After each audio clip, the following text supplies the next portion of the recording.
Bienvenidos a Conexión, Crecimiento y Servicio, Viviendo el Evangelio Hoy. Un espacio de la Iglesia Cristo Eterno Redentor de enseñanzas, noticias y conversación. Visítanos y síguenos en el canal de YouTube y nuestro fanpage Cristo Eterno Redentor.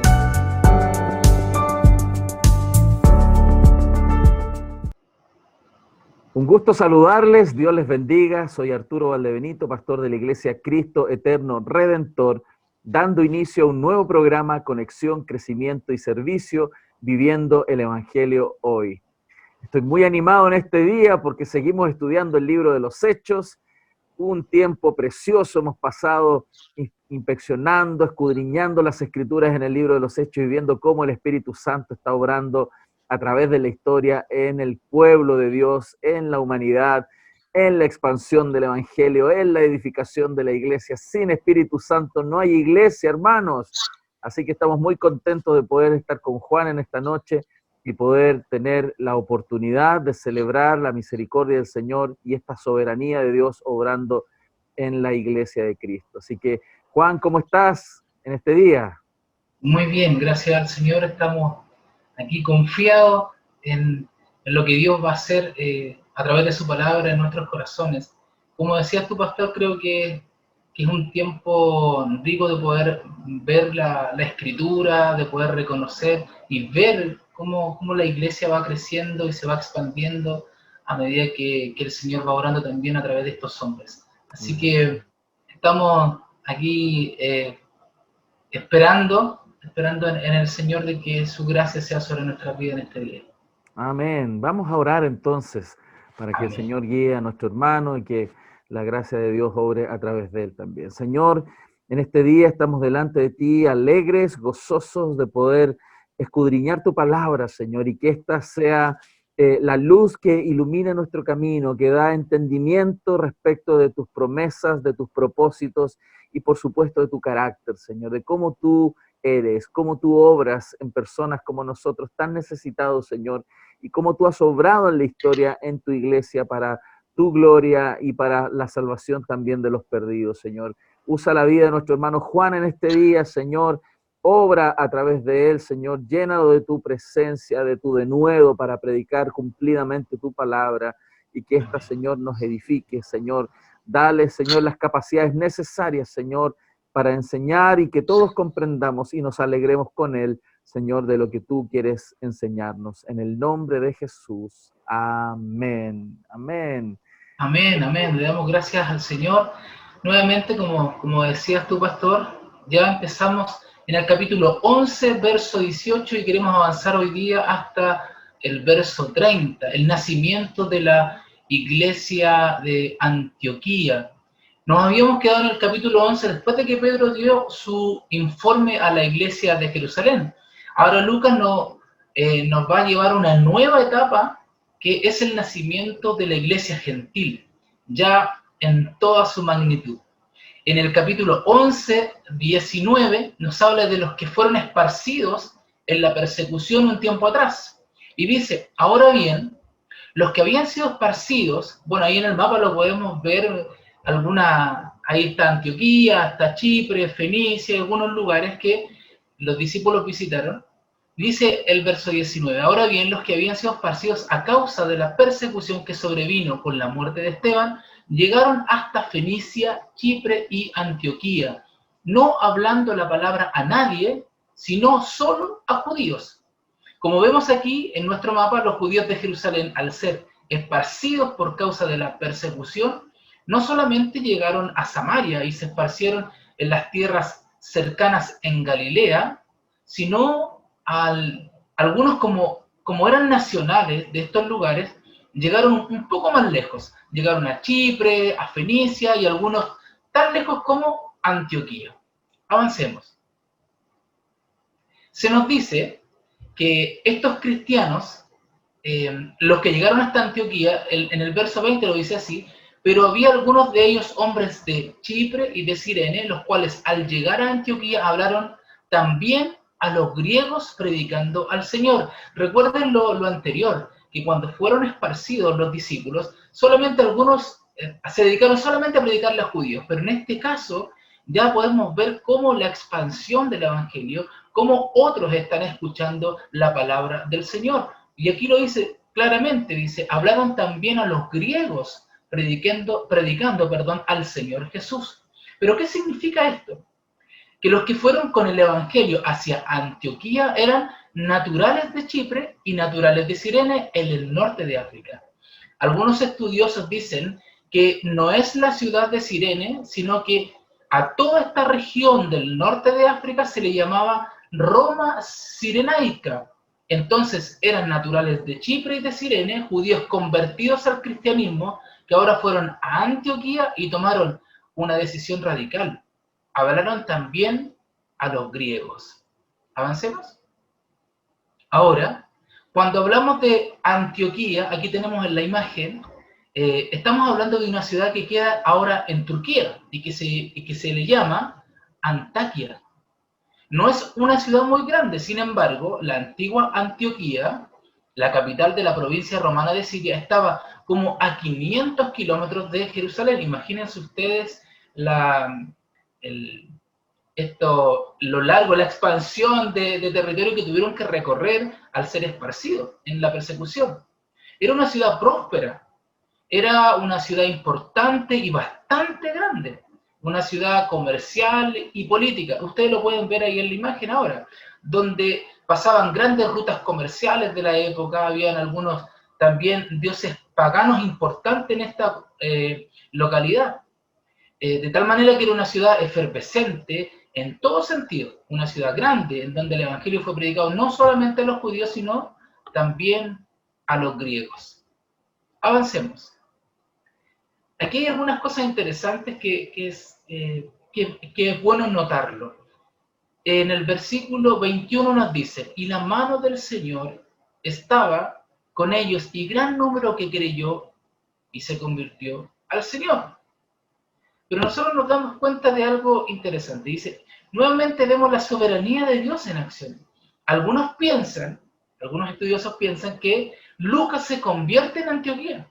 Y por lo tanto él conocía la historia del nacimiento de la iglesia muy bien. Sin embargo, al leer el acontecimiento de la iglesia gentil, quizá la más importante del primer siglo, y eso es súper importante notarlo, no se nos habla de los fundadores.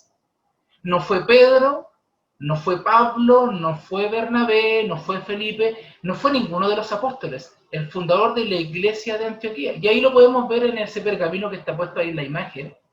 La más poderosa iglesia de la antigüedad nació por la obra de siervos del Señor cuyos nombres, dice la historia, desconocemos completamente. La Escritura dice, y la mano del Señor estaba con ellos, y gran número creyó y se convirtió al Señor. ¿Quiénes era este gran número? No se sabe. Lo sabremos hasta el día de Cristo, hasta que nuestro Señor venga.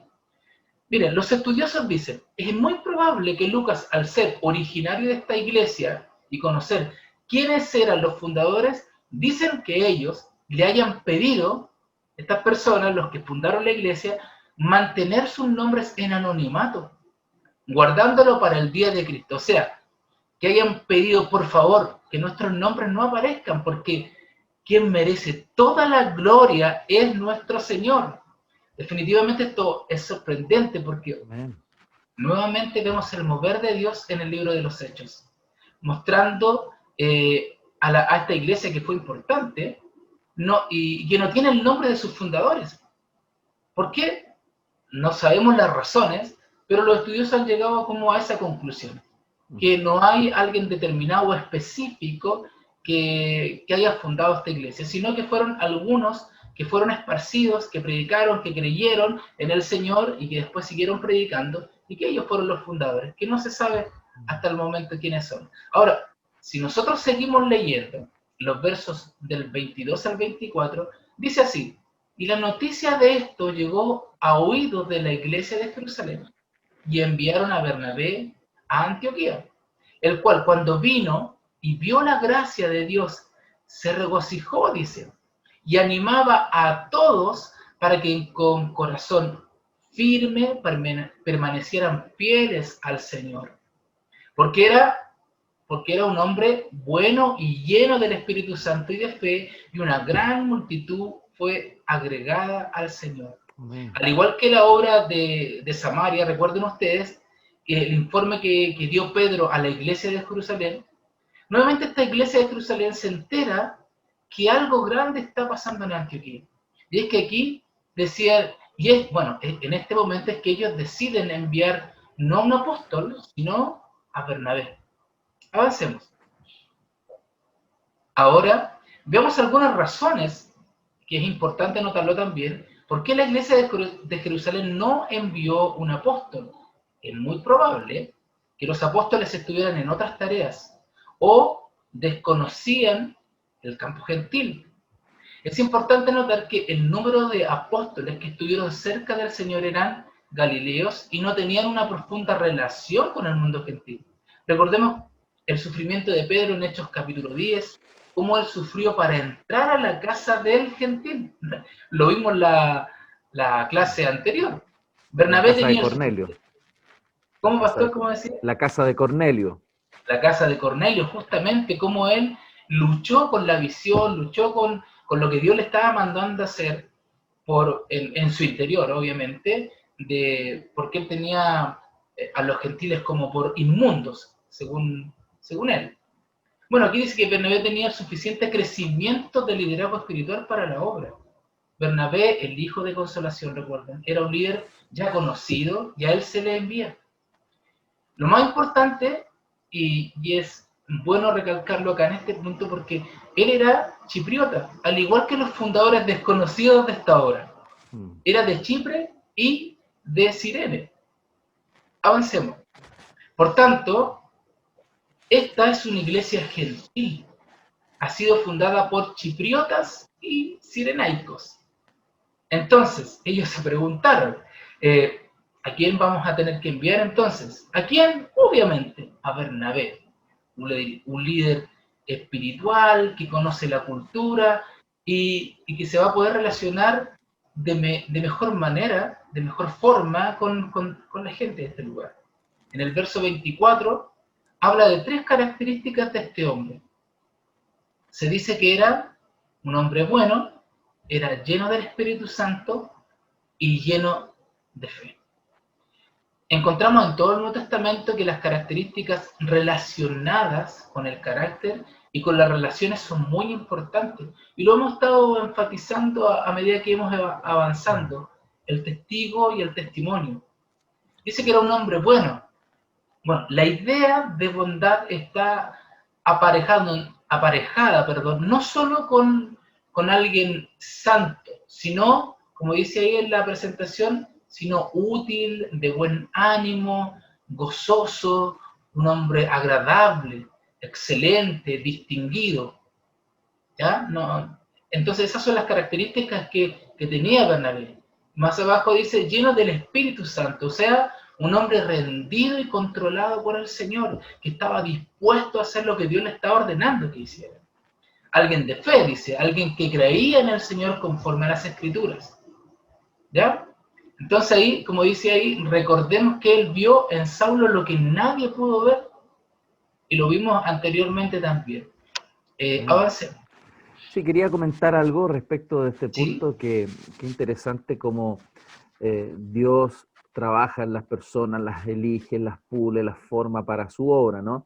Y Dios va usando, pues, ¿cierto?, estos hombres y mujeres en la historia dirigidos por el Espíritu Santo, pero también hay algún aspecto de lógica, o sea, no excluye el pensamiento claro y prudente nuestro. Por ejemplo, el hecho de poner a alguien que tenía una relación coterránea es una estrategia que nosotros debemos utilizar.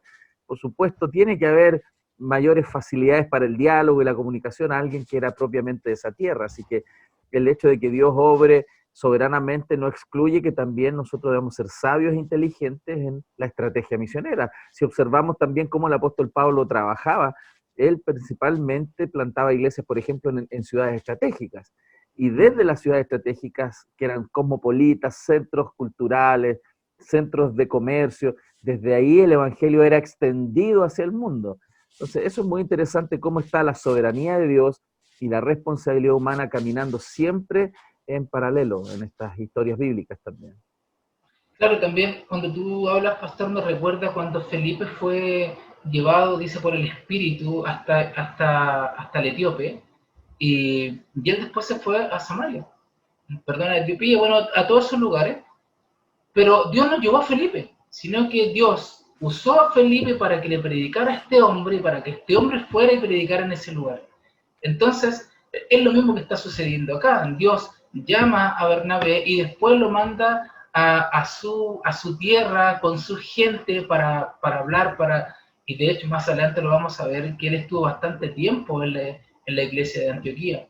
Otra cosa que también, como tú decías, pastor, que es interesante ver acá, que esta iglesia, como era un puerto, también había mucha inmoralidad, mucha liviandad, y, bueno, y también entregado a la idolatría. Sí. Habían dioses paganos que estaban ahí en las plazas públicas. Y bueno, la obra que tuvo que hacer Dios a través de estos hombres cuando se fundó la iglesia. Y más adelante lo vamos a ver. Amén. Estamos en la 8, ¿cierto? Sí. Sí. Ahora, él llega a Antioquía y al igual que Pedro en Samaria, él no intenta cambiar las cosas que hasta ese momento se habían enseñado. Dice el verso 23, el cual cuando vino y vio la gracia de Dios, se regocijó, dice, y animaba a todos para que con corazón firme permanecieran fieles al Señor. Él encuentra un lugar donde la obra está completa y es capaz de ver la gracia de Dios manifestada. Ahora, ¿qué significa esto? ¿Qué significa ver la gracia de Dios? Ver la gracia de Dios tiene que ver con la obra transformadora en la vida de los creyentes, lo que Dios ha hecho en la vida de estas personas. Ver el mover de la iglesia, ver la obra de misericordia manifestada entre ellos. Ver la gracia de Dios se puede interpretar de muchas maneras distintas. Lo cierto es que cuando Bernabé llega, él no llega con mano de hierro a poner las cosas en su lugar o a tratar de hacer cambios, a explicar con claridad lo que no se ha dicho o a tratar de poner en lugar a estos gentiles que estaban llegando a la iglesia, sino que todo lo contrario, dice ahí mismo en el verso 23, que él se regocija, porque él ve la gracia y los anima más encima, para que, como dice ahí, con corazón firme, permanezcan fieles al Señor. Entonces podemos ver que aquí hay una labor básicamente pastoral y de exhortación. En el verso 24 dice, una gran multitud fue agregada al Señor. Y esto también es interesante porque aquí no hay cifras tan claras como en el capítulo 2 del libro de los Hechos, que en el primer sermón se convierte en 3.000, después 5.000. Aquí solamente se nos habla de una gran multitud que fue agregada al Señor. Bernabé llega, asume este liderazgo general de la iglesia, los hermanos de Chipre y de Cirene siguen acompañándolo y la iglesia dice que va creciendo de una forma monumental. Avancemos. Sin embargo, algo interesante surge acá, en el verso 25 y el verso 26. La primera parte dice, y Bernabé salió rumbo a Tarso. Bueno, aquí lo podemos ver en la imagen que está en la presentación, para buscar a Saulo. Y cuando lo encontró, lo trajo a Antioquía. Bernabé estaba haciendo bien su trabajo en Antioquía. Había liderazgo, una gran iglesia, la gracia del Señor se estaba manifestando, pero sin embargo, Bernabé toma una decisión. Él sale de Antioquía y va y hace un viaje largo para buscar a Saulo. Obviamente, y entendemos nosotros, como lo hemos visto a través de todos los capítulos anteriores, que es la gracia de Dios, que es la soberanía de Dios obrando, que es Dios dirigiendo la vida de las personas. Él decide ir a buscar a Saulo, al cual había visto por última vez. Dice según los estudiosos que entre 3 a 10 años antes, más o menos ese es el tiempo el cual Bernabé dejó de ver a Saulo. Entonces, esta es la ventana donde Saulo había estado en Tarso. Entre tanto, no se sabía exactamente dónde estaba. Los estudiosos dicen que producto de su conversión, él, al volver a Tarso, tiene que haber perdido su herencia, tiene que haber perdido su familia, lo tienen que haber rechazado. Entonces él no tenía una dirección conocida. Lo más probable, según los estudiosos, es que él recorría la región predicando. Y Bernabé decide ir a Tarso a buscar a Saulo y llevarlo a Antioquía. Entonces, para que nosotros nos podamos dar cuenta lo que significó o lo que provocó la conversión de Saulo de Tarso, perder todo lo que tenía anteriormente. Pero, sin embargo, nosotros también lo podemos ver en la Escritura, que él dice que por el conocimiento, por la excelencia del conocimiento, de conocer a Cristo, todo lo demás lo tiene por basura. Él reconoce que hay una riqueza distinta, es conocer a su Señor y ser salvo, y por su gracia, obviamente. ¿Avancemos? La segunda parte del verso 26 dice, y se reunieron con la iglesia, dice, por todo un año, y enseñaban a las multitudes. A los discípulos se les llamó cristianos por primera vez en Antioquía. Tremendo. Lo interesante aquí es que Bernabé va a buscar a Saulo, a quien solo había visto, lo había visto hace casi 10 años, lo trae y dice, vamos a discipular a la iglesia. Entonces nosotros podemos pensar acá que durante todo este tiempo, y lo que nosotros vemos también lo podemos sacar por deducción, ¿cierto? De que Dios estuvo obrando en la vida del apóstol Pablo durante todo este tiempo, de entre 3 a 10 años según los estudios. Y cuando Bernabé lo toma, o le pide que vayan a Antioquía, es para discipular, para poner bases en los nuevos creyentes de esta iglesia que estaba creciendo, pero monumentalmente. Y esto es un trabajo fundamental de la iglesia, en la iglesia.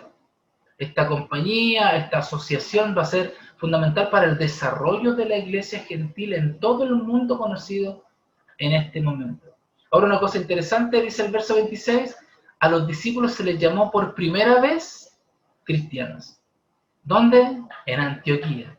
Para que lo sepa usted, lo tenga ahí pendiente. Sí, ahora es bien interesante porque hoy el término cristiano se asocia a alguien que simplemente cree en Cristo. Pero claro, en ese tiempo fue diferente. En ese tiempo llegó a ser un cristiano, o sea, llamado cristiano, aquel que ya era un discípulo. Así no es que hoy día yo soy cristiano y me voy a convertir y después me voy a discipular. No. Usted debe llamarse cristiano solamente entonces cuando realmente es alguien que sigue y comparte la vida en relación con Cristo. Se parece a Cristo, sigue a Cristo, ama a Cristo. Aquel entonces puede llamarse cristiano. Yo creo que en ese sentido tenemos que tomar el peso de llamarnos cristianos. Justamente. Y no ser tan livianos en esa observación. Y yo creo que algo también bien interesante que referías tú ahí es cómo ellos trabajaban. Ellos trabajaban con uno de los principales ministerios, que es el ministerio de la palabra. O sea, enseñar, poner la palabra de Dios en la mente de las personas. Ellos invertían la vida compartiendo las escrituras, poniendo la verdad en el corazón de la gente, porque la palabra es la que transforma el corazón. Así es. Así que tremendo, tremendo cómo Dios va obrando, ¿no? En su espíritu, y llenó a estos hombres de gracia y conocimiento para impartirlo a estas multitudes.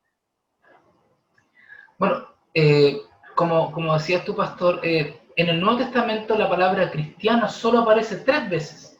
Sí. Aparece aquí en el 11:26 que estuvimos viendo, en el 26:28 del libro de los Hechos también dice, entonces Agripa dijo a Pablo, por poco me persuades a ser cristiano, le dice. Y luego en 1 Pedro 4:16, ya vamos a llegar a esos capítulos que son, pero excelente. En el 1 Pedro 4:16 dice, pero si alguno padece como cristiano, no se avergüence, sino glorifique a Dios por ello. Entonces, no aparece la palabra cristiano muy a menudo en el Nuevo Testamento, era una palabra usada por la gente de afuera, y no por la gente de la iglesia. Sin embargo, este término cristiano encierra nuevamente la idea de testigo. Y aquí vamos a profundizar un poco con respecto justamente a lo... Sin saberlo, pastor, tú te estabas adelantando a lo que venía. ¿Por qué? Porque al decir que los discípulos de Jesús son cristianos, esto quiere decir que son pequeños Cristos o son de Cristo. Wow. Los discípulos de Cristo proclaman la gloria del Señor y al mismo tiempo son pequeños Cristos. ¿Por qué? Porque su carácter refleja la imagen de Cristo en sus vidas. Ya no se les podía llamar simplemente los discípulos, se les llamó pequeños Cristos a los cristianos. Porque al ver a estos discípulos, ¿qué es lo que veía la gente? Veía a Cristo, veía la imagen de Jesús, cómo ellos en su carácter, cómo ellos se reunían, compartían, se relacionaban. Entonces, una clara representación de que sus vidas no solamente reflejaban las enseñanzas de su maestro, sino que sus vidas eran una imitación del maestro. Por lo tanto, no era solamente lo que hablaban, sino lo que vivían. Amén. Ese es básicamente el ideal del testigo bíblico. Yo comparto las enseñanzas de Jesús, pero también estoy viviendo las enseñanzas de Jesús. Amén. Y esto es importante que lo recordemos porque marca la idea de testigo y también marca un nombre importante que adquiere la iglesia desde los tiempos de su fundación en Antioquía. ¿Por qué? Porque a los discípulos se les llama por primera vez cristianos. Y no solamente porque eran seguidores de Cristo, sino porque, como decía ahí, porque ellos están viviendo la vida de Cristo. No solamente hablando de este personaje o de su maestro o siguiendo sus enseñanzas, sino que ya su carácter era distinto, ya había un reconocimiento del pueblo. Así es. Avancemos. No solo el discurso, sino la vida, ¿no? La vida entera. Yo digo, qué tremendo, porque la gloria de Cristo aquí en la tierra era que cuando lo vieran a Él, vieran al Padre. ¿Cuál es la gloria del cristiano entonces? Que cuando nos vean a nosotros, vean a Cristo. Y eso tiene que ser valorado, lo tenemos que considerar que es un gran privilegio poder representar encarnadamente, ¿no? La imagen de nuestro Señor en este mundo que necesita ver a Cristo, necesita de Dios, y de alguna manera, por supuesto, guardando las proporciones, ¿no? Podemos reflejar a nuestro Señor en su carácter también.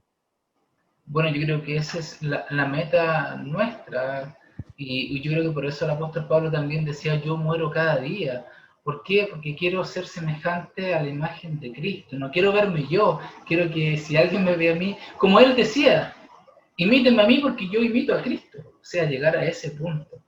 Y creo que eso implica un morir diario, un reconocer que necesito del Señor, un reconocer que necesito un cambio, una transformación en mi carácter, en mi modo de pensar, cómo me relaciono, cómo interactúo con las personas. Implica toda mi vida, entonces es un desafío, es un llamado de parte del Señor al cambio.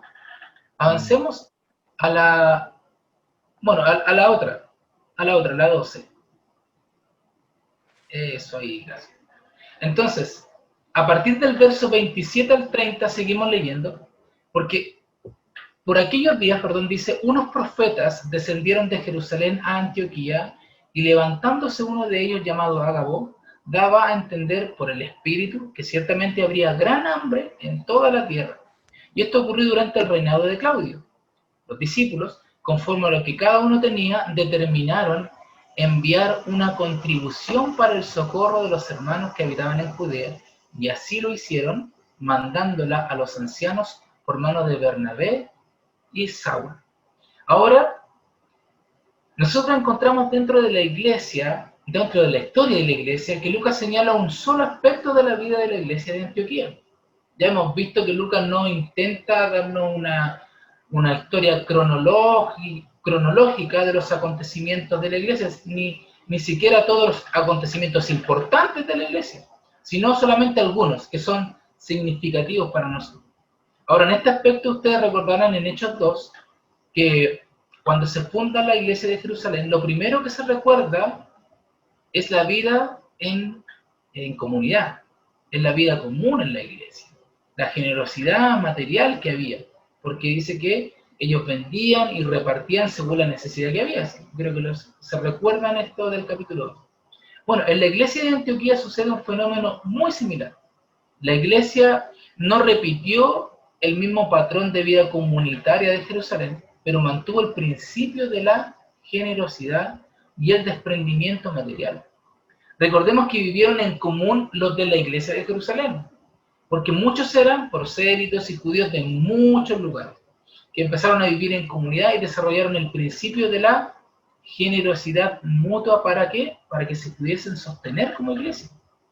Ahora en Antioquía no había necesidad de una vida comunitaria, porque los miembros de la iglesia, ¿de dónde eran? Eran de Antioquía, o sea, antioqueños. Pero el principio de generosidad ante la necesidad material se mantuvo. No tuvieron una vida comunitaria, pero yo creo que Lucas lo que nos quiere enseñar o nos está diciendo, miren esta iglesia, es el mismo espíritu. Se mantiene este espíritu de ayuda mutua, de colaboración con el necesitado. Lo mismo que se dio en la iglesia de Jerusalén, lo mismo lo estamos viendo ahora. Y eso es lo que quiere recalcar Lucas, enfatizando en este aspecto. El verso 29 dice, de manera interesante, los discípulos, conforme a lo que cada uno tenía, determinaron enviar una contribución para el socorro de los hermanos que habitaban en Judea, y así lo hicieron. Avancemos. Bueno, aquí hay un nuevo nombre que aparece en el libro de los Hechos de los Apóstoles, y es la palabra ancianos. Recordemos que hasta antes los que recibían todo eran ¿quiénes? Los apóstoles. Pero en Hechos 11, verso 30, aparece que los que reciben la ofrenda van a ser los ancianos, quienes eran los nuevos responsables de las finanzas de la iglesia. Luego esto, debemos recordar, luego de la dispersión de los primeros diáconos.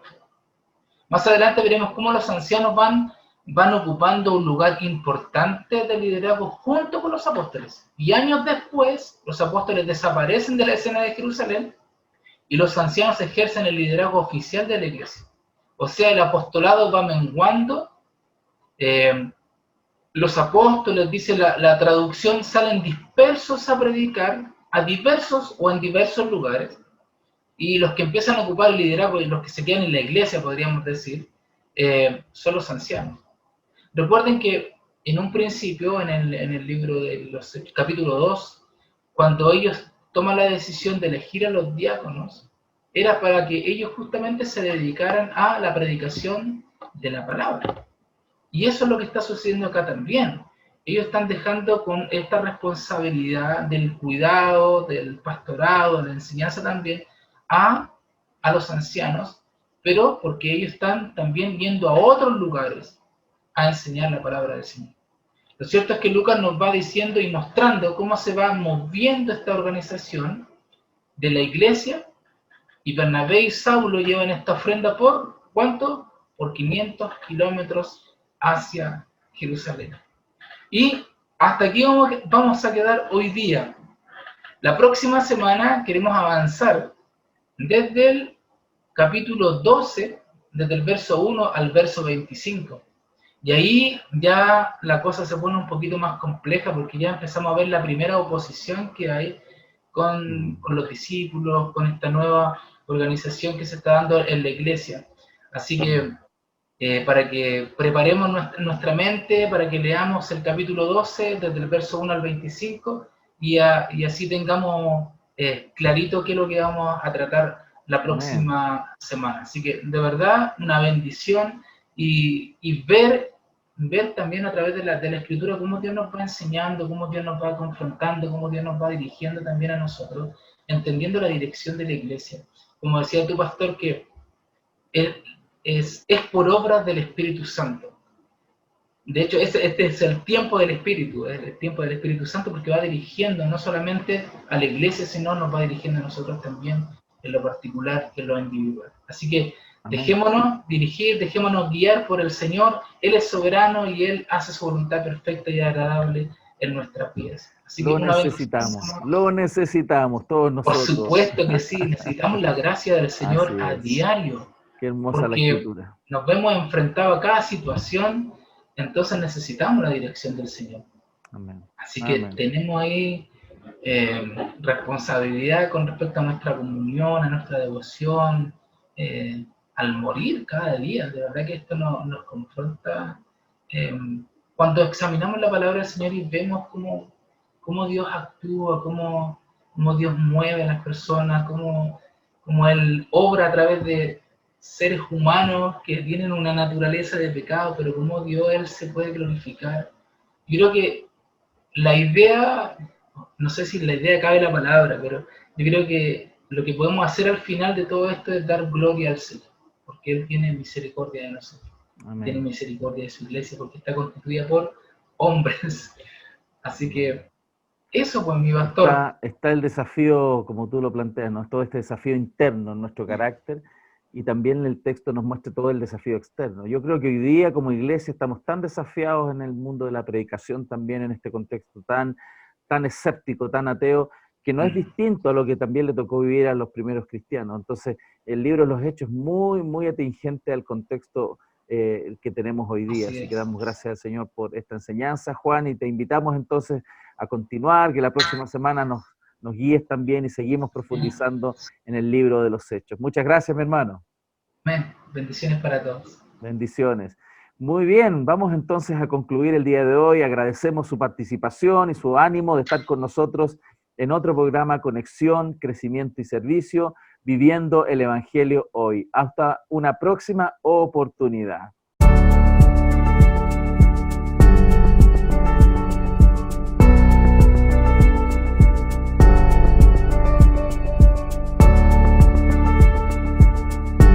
Bienvenidos a Conexión, Crecimiento y Servicio, viviendo el Evangelio hoy.